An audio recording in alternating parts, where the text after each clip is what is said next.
Então, caso vocês não tenham visto ainda a aula de endometriose, assistam, porque está lá no YouTube já. E, inclusive, tem uma aula de ciclo menstrual lá também, que ajuda bastante a entender o efeito do estrógeno, da progesterona, os fatores de risco que envolvem essas patologias. Tá? Também está lá. Beleza. Então, vamos começar. O nosso foco é o câncer de endométrio. Perfeito, tá? E o livro de vocês, o Robbins, traz algumas lesões que são precursoras desse câncer de endométrio, do adenocarcinoma de endométrio, que é o mais frequente, inclusive, tá? O Robbins traz os pólipos endometriales, tá? Em coisa de 1 ou 2 parágrafozinhos, é coisa bem curta, tá? Os pólipos endometriales, que raramente evoluem para um câncer, tá? Raramente. Então, se vocês quiserem dar uma lida lá neles, deem, é um parágrafozinho, só uma manifestação de um sangrado anormal e etc, tá? E raramente podem vir com um grau de malignidade, tá? E aí temos a hiperplasia endometrial. Essa aqui sim, tá? É importante a gente levar em consideração, tá?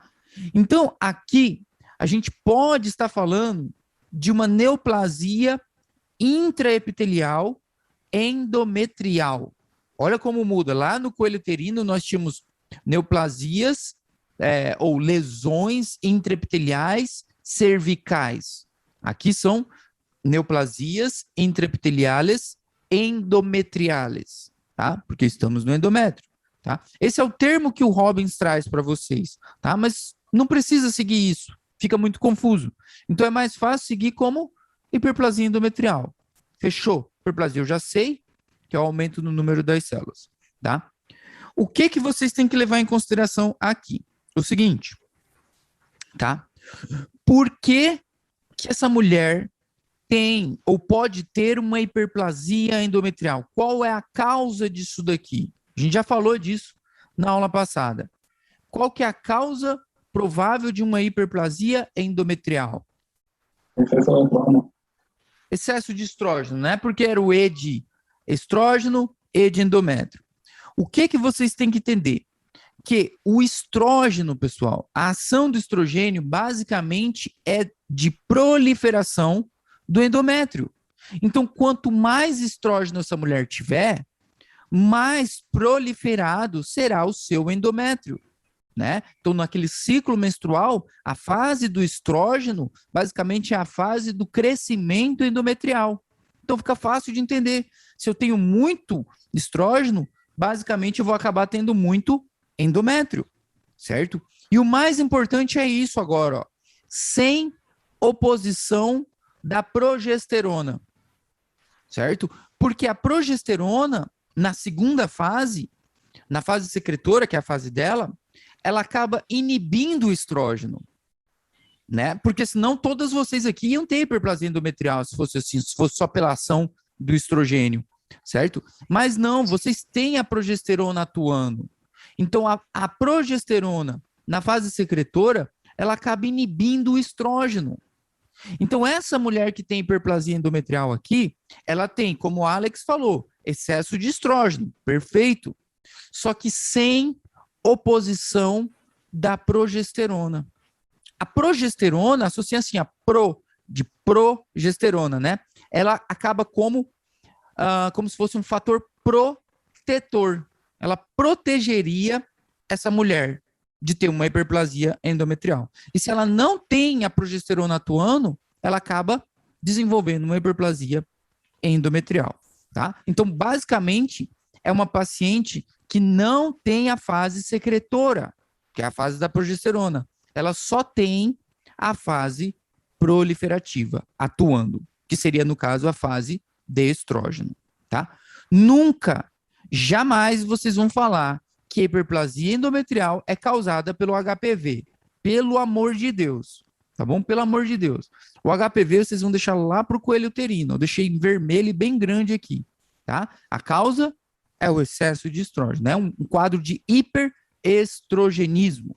Tá? E agora vocês já entenderam a relação com a progesterona, tá?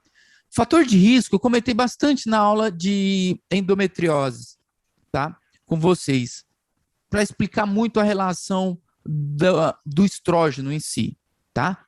Agora eu vou explicar a parte de fator de risco também quando eu for falar do câncer. A gente aprofunda um pouco mais, tá? Por enquanto, deixa como fator de risco da hiperplasia endometrial estimulação excessiva de estrógeno, sem oposição da progesterona, tá? E já já a gente vê em quais circunstâncias.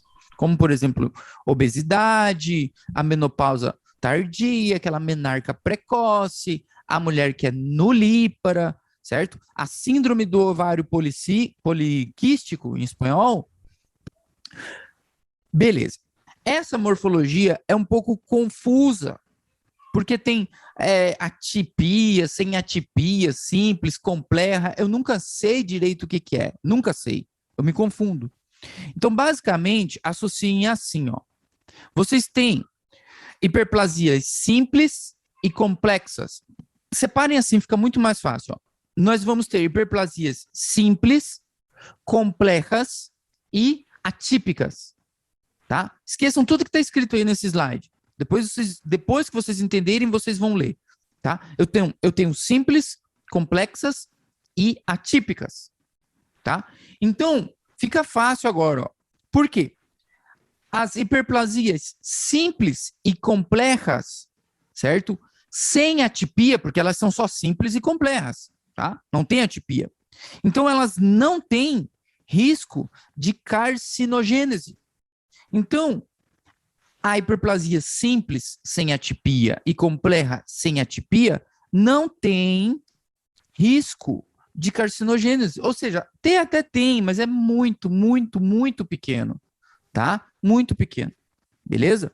Então, sem atipia, tá de boa, tá?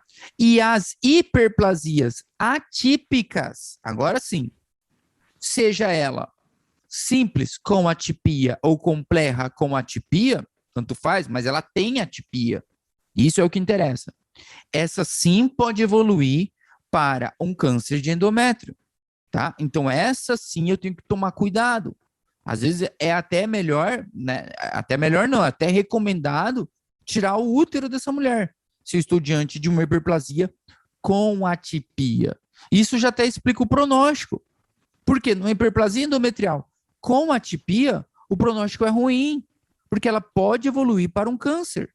Então, tira o útero, já resolvo o problema. E se eu estiver diante de uma hiperplasia endometrial simples, complexa, sem atipia, poxa, sem risco de carcinogênese. Então, eu posso tratar, por exemplo, com progesterona. Porque lembra que o nosso problema é esse, eu tenho muito estrógeno e eu não tenho quem se opõe. Então, eu começo a fazer o tratamento com a progesterona.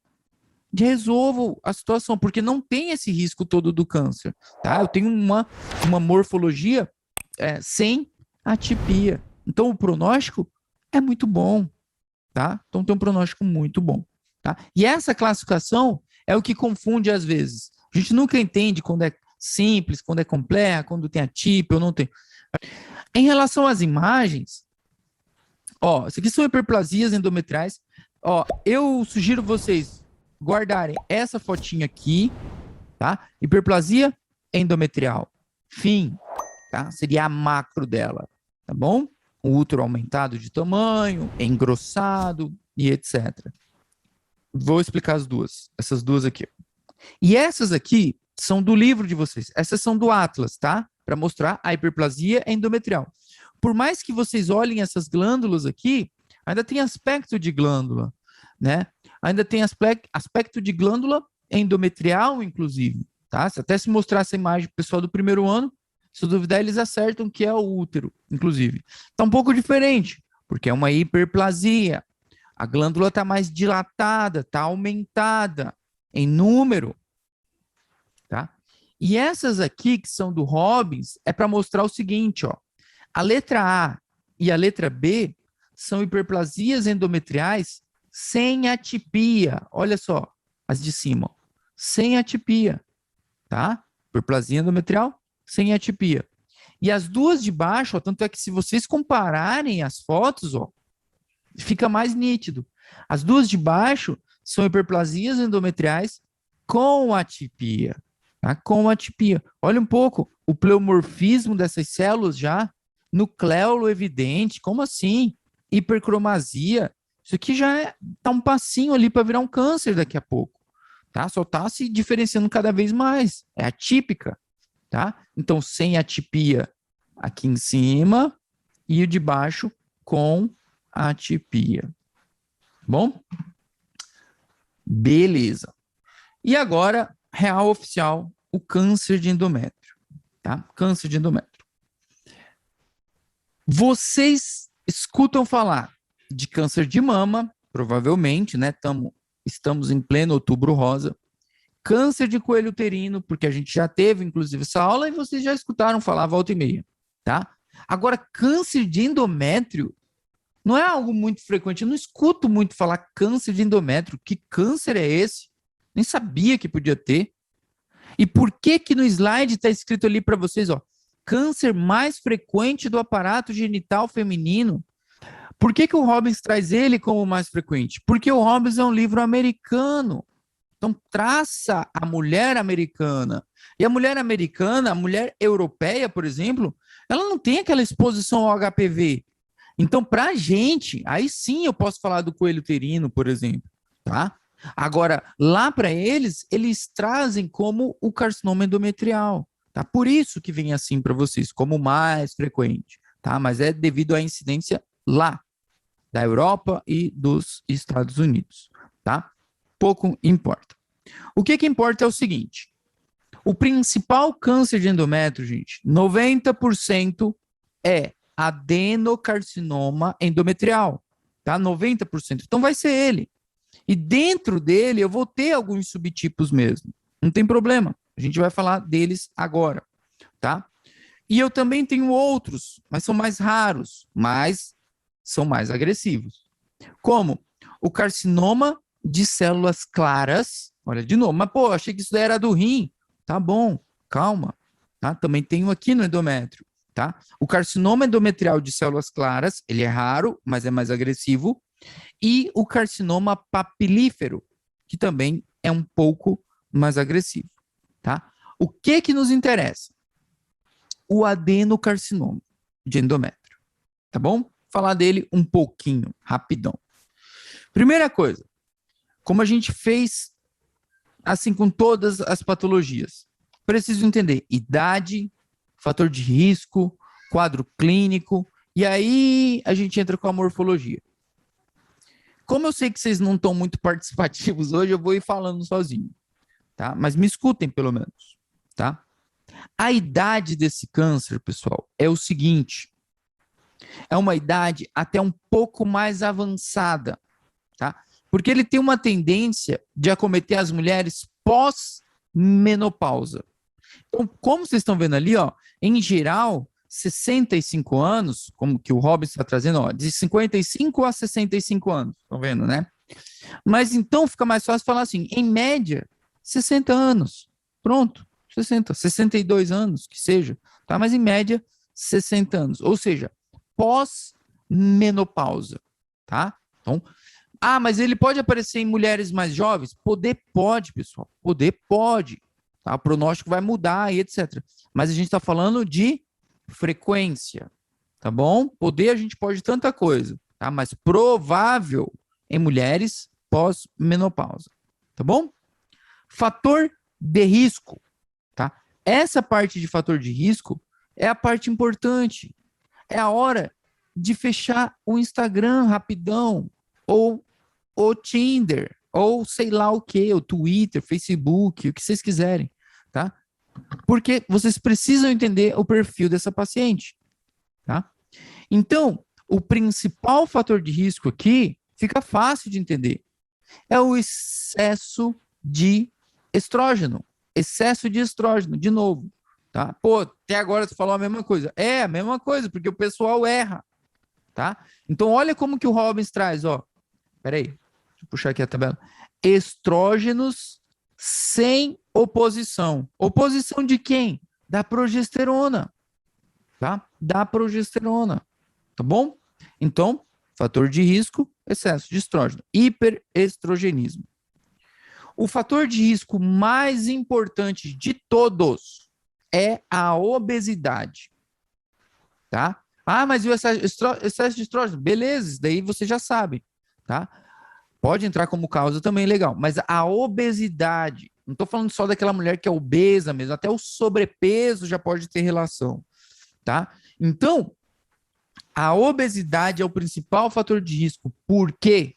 Porque eu já expliquei para vocês aquela vez que quanto mais tecido adiposo, quanto mais lípido essa mulher tiver, mais estrógeno ela vai ter, tá?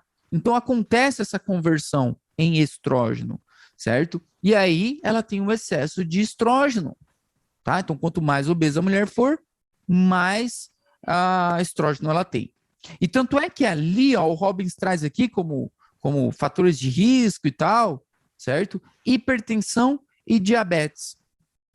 Que tipo de paciente tem pressão alta, tem hipertensão e tem diabetes? É o paciente, por exemplo, que tem obesidade. Então é um combo, estão vendo? Por mais que alguns livros falam que não é obrigatório essa relação, tá? Porque tem alguns pacientes que têm hipertensão e não são obesos, e que têm diabetes e que também não é obesa, e que pode ter câncer de endométrio. Então não é muito obrigatório, mas querendo ou não, eles andam meio que lado a lado, tá? Então dá até para desconfiar, tá? Outro fator de risco, já falamos, uma menarca precoce e uma menopausa tardia. Lá da aula de endometriose mesmo, tá? Então essa menina menstruou muito cedo e ou deixou de menstruar muito tardiamente. Então ela tem um período, certo, de exposição ao estrógeno muito prolongado, tá? Assim como a nuliparidade, ou seja, ela nunca engravidou. Tá? Eu já falei isso para vocês, mas na aula de hoje é muito mais importante, até porque a gente vai ver que tem alguns fatores que protegem essa mulher do câncer, tá? E aí sim vai ter relação que eu estou falando agora, tá? Nuliparidade, ela nunca engravidou, tá? Porque a gravidez protege ela, tá? Então o endométrio dela nunca ficou em repouso. Na gravidez, o endométrio dá uma descansada. Ela não tem que estar proliferando o extrato funcional, porque ela não vai menstruar, ela está grávida, certo? Então, como ela nunca engravidou, ela tem 100% desse período dela de exposição aos estrógenos, tá? Então, é um fator de risco, tá? É um fator de risco. Outro fator de risco é tratamento hormonal com estrógeno exógeno, e esse é um problema grande, porque vocês podem comentar também com a família de vocês. A mulher, quando vai entrando na menopausa, ela começa a sentir algumas mudanças, certo? No corpo dela, muito calor, etc., câmbio no humor e por aí vai. Não vai se sentindo muito bem, tá? E aí, às vezes, pega muita dica. A irmã fala, olha, fulana, eu tomei isso daqui e melhorei, não senti tanto esse efeito. Ou vai num salão fazer uma hidratação no cabelo, e aí lá no salão, porque no salão todo mundo sabe de tudo, fala para ela, olha, você tem que tomar isso daqui, porque vai te aliviar o teu sintoma. E esse é um problema, porque você tem que tomar isso daqui, porque para mim foi bom. Essa mulher pode estar fazendo uma complementação, né, um tratamento hormonal de estrogênio exclusivo, imagina, sem nem saber. Então ela está colocando estrógeno exógeno para ela e aumentando os níveis de estrógeno, tá? E aí depois aí que ela vai atrás do médico. Geralmente ela vai no salão primeiro, antes de ir no médico, tá? Então é complicado, tem que ficar de olho, tá? A questão da síndrome do ovário policístico, né? Que é devido à inibição da progesterona. E esses são os fatores de risco. O principal, obesidade. E por que eu falei tudo isso para vocês? Que vocês já sabiam em tese. Para falar de fatores protetores. Porque no aparato feminino, além de vocês aprenderem fatores de risco, vocês vão aprender fatores protetores. Ou seja, como que essa mulher pode se proteger. certo? Lá no de coelho uterino vocês aprenderam, tinha vacina, tinha preservativo, tinha um monte de coisa, tá? Que era proteção contra o HPV. E aqui, como que essa mulher se protege do excesso de estrógeno? Como que ela vai se proteger? O primeiro, eu já até falei, um fator protetor do câncer de endométrio, pessoal, é a gravidez. Mas você vai falar que, tipo, fica grávida aí que você não vai ter câncer de endométrio. Mas a mulher que já teve filho, ela está mais protegida a ter um câncer de endométrio do que quem nunca teve, por exemplo. Outro fator protetor é o uso de anticoncepcional. O uso de anticoncepcional. Aí a Lucy fala, mas eu achei que o anticoncepcional fazia mal. Falaram para mim uma vez que faz mal, não é muito bom tomar. Calma, tá? Porque o anticoncepcional, até falei que eu tinha que falar dele para vocês, mas não deu tempo. Outra aula.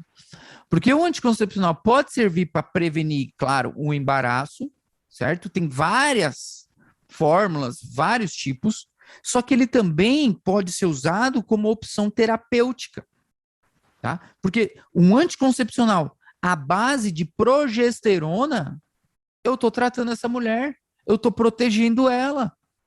Porque lembra, eu tenho estrógeno em excesso sem progesterona, como que eu posso proteger ela? Dando progesterona para ela. E aí a progesterona vai inibir todo esse estrógeno, tá? Então o uso de anticoncepcional protege essa mulher do câncer de endométrio, tá? E esse que eu vou falar agora para vocês é pior ainda, porque agora é a hora que quem estava mexendo no Instagram vai olhar para a tela do computador e vai falar, não é possível que esse idiota falou isso. E eu vou falar justamente agora, porque se tiver alguém acordado, vai olhar. Um fator protetor que previne essa mulher de não ter um câncer de endométrio, ou que diminui as chances, é o tabagismo. Puta que pariu. Então, vocês podem recomendar a paciente de vocês fumar. Então, vocês vão falar, fuma, que nem uma chaminé. Assim você não vai ter câncer de endométrio. Só que você vai ter câncer de pulmão, vai ter câncer de mama, de estômago, de laringe e por aí vai, tá? Mas de endométrio não. Por quê? Isso. Como que o tabaco protege essa mulher? Pelo seguinte fator, seguinte motivo. É claro que vocês não vão recomendar a mulher fumar, né? Gente, pelo amor de Deus. Não sejam... Tem aquele episódio do House lá, da colite ulcerativa, mas vocês não, tá? O tabaco, ele é tão tóxico, essa mulher que fumou durante muito tempo, ele é tão tóxico que ele causa dano no ovário. Então, devido à toxicidade do cigarro no ovário, esse ovário deixa de produzir estrógeno. Então, indiretamente, acaba protegendo o endométrio do excesso de estrógeno. Então, muito tabaco, a mulher fuma muito, eu começo a afetar o ovário, certo? Causa uma toxicidade no ovário, o ovário deixa de produzir estrógeno. Então, querendo ou não, entre aspas, né, acaba protegendo essa mulher de ter um câncer de endométrio. Seria um fator protetor. Claro que não dá, né, para recomendar a mulher fumar, só para vocês entenderem mesmo, tá? Fechou. E aí, bem fácil, bem tranquilo, até agora vocês já entenderam tudo. Temos os tipos de carcinoma endometrial.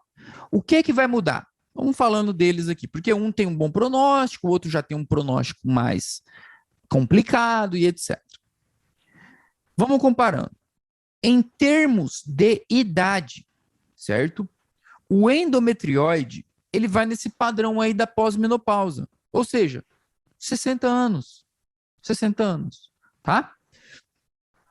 E o seroso, pessoal, vocês vão agregar 10 anos. Vou repetir.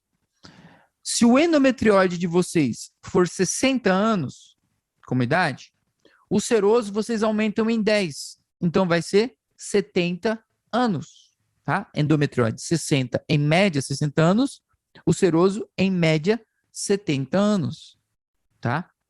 O endometrióide, ele é causado por tudo isso que a gente acabou de falar. Por exposição prolongada aos estrógenos, por obesidade e por aí vai, certo? O seroso, ele é causado basicamente por uma atrofia do útero, certo? Então esse útero está atrofiado, esse endométrio está atrofiado. E aí pode evoluir para um câncer de endométrio. Que padrão? O seroso, tá? O seroso. E aí, as características morfológicas que eu separei em outra tabela aqui para vocês. Aqui, ó. Essas duas tabelas, tá? Basicamente é isso que vocês têm que saber, ó. É um saco, tá? Então, o que que acontece? Fator de risco eu já falei, tá aqui bonitinho para vocês, tá? Fator de risco desse é a atrofia, não tem outra explicação, tá? A mutação, a patogenia, boa. A patogenia do tipo 1, que é o endometrióide, vem lá daquela hiperplasia endometrial, a comatipia que a gente falou, certo? Então, aquela com atipia vai evoluir no adenocarcinoma endometrial do tipo endometrióide, tá? Vindo de lá. O do seroso, olha só, já dá até para entender por que o pronóstico dele é pior. É mutação de P53, tá? Então, essa mulher que tem a idade mais avançada ainda, teve uma mutação de P53. Então, o pronóstico já é pior. Olha quem está mutado. Mutado é o guardião do genoma. É diferente, tá? O endometrióide é o mais frequente também, esqueci de falar, tá? E aqui a morfologia para a gente terminar, tá? Porque hoje é sexta-feira, tá? O endometrióide, pessoal, macroscopicamente, ele tem aquele crescimento exofítico, certo? Uma massa fungosa, como se fosse uma massa polipóide, o tal do couve-flor lá que a gente já viu, tá? Ou ele cresce infiltrando, tá? Essa macroscopia é igual para os dois, ele pode ser exofítico tanto infiltrante. Aí você fala, mas cara, o que que vai mudar? Vai mudar que o seroso, o útero vai ser atrófico. Como vocês estão vendo, essa causa é uma atrofia. Então aqui, na macroscopia, eu tenho um útero atrófico. E a macroscopia do endometrióide, eu tenho esse crescimento, esse aspecto exofítico. Ele até está um pouco maior, porque ele veio de uma hiperplasia, inclusive, certo? Microscopicamente, o endometrióide, ele é até bem diferenciado, mas lembrando que ele pode ser grau 1, 2 ou 3, mas geralmente ele é bem diferenciado. E isso explica muito, ele tem um pronóstico até que favorável, tá? Tem um pronóstico até que favorável.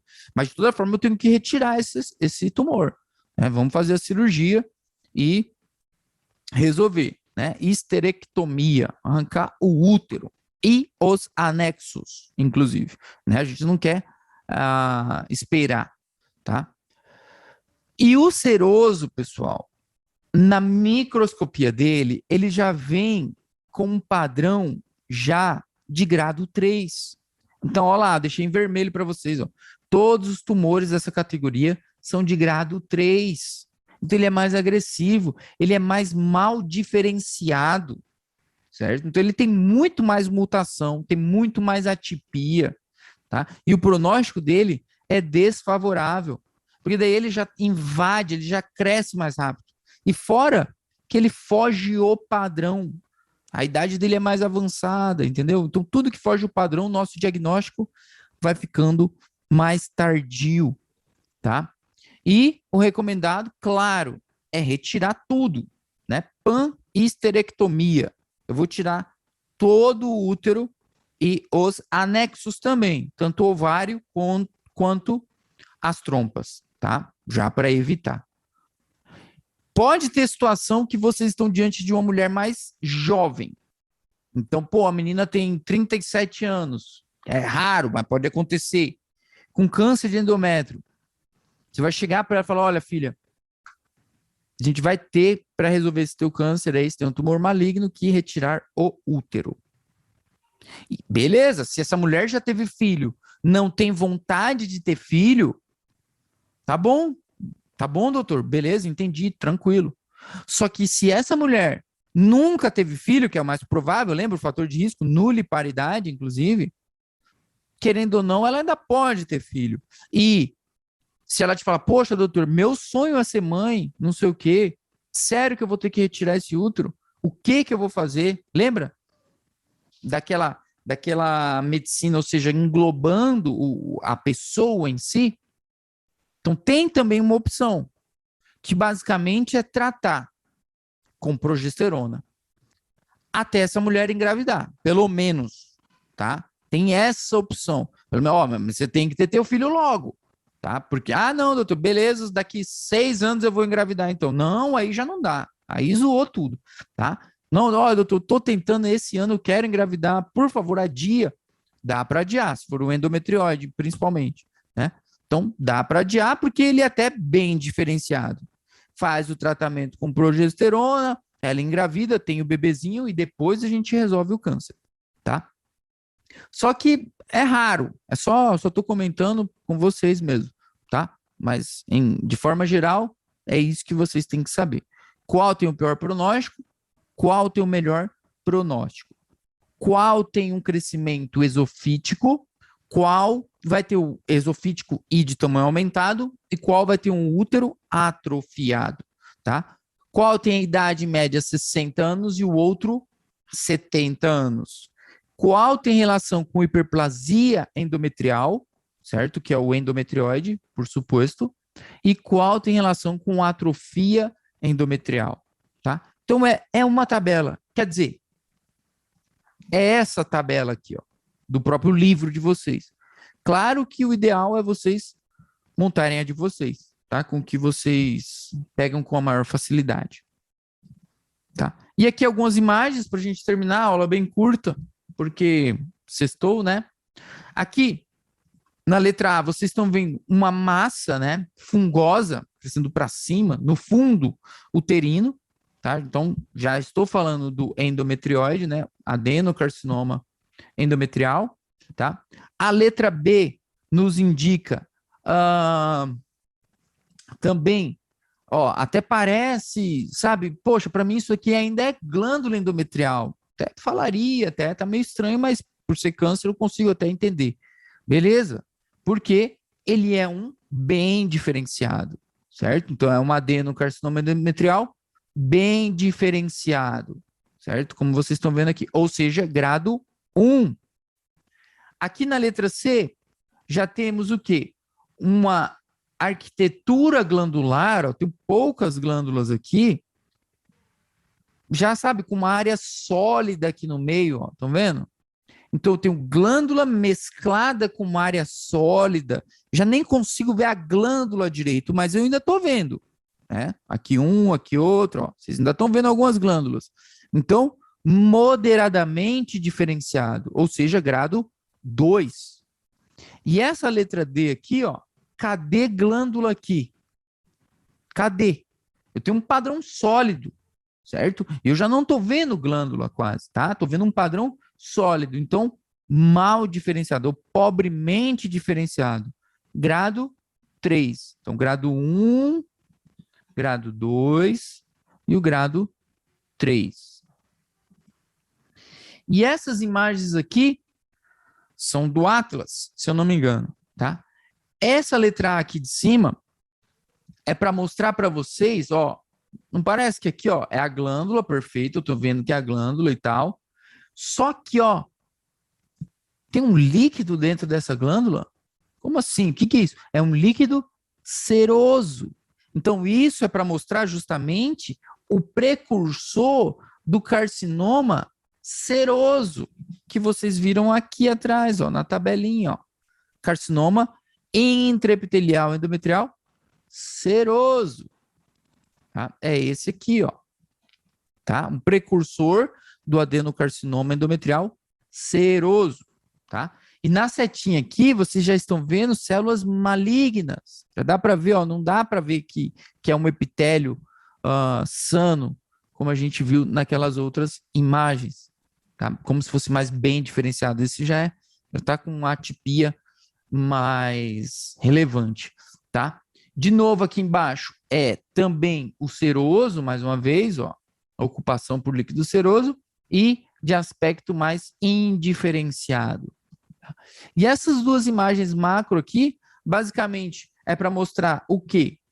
Temos massas irregulares, né? Aquela mal delimitado, superfície irregular, né? Daquele crescimento exofítico, fungoide, que a gente viu agorinha, certo?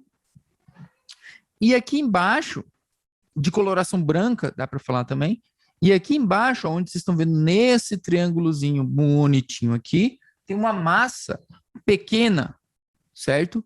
E ela, ó, de novo, ó, irregular, certo? Então, adenocarcinoma de endométrio, tá? Adenocarcinoma endometrial, tá? Só muda basicamente em relação à classificação do seroso e do endometrióide. Fechou?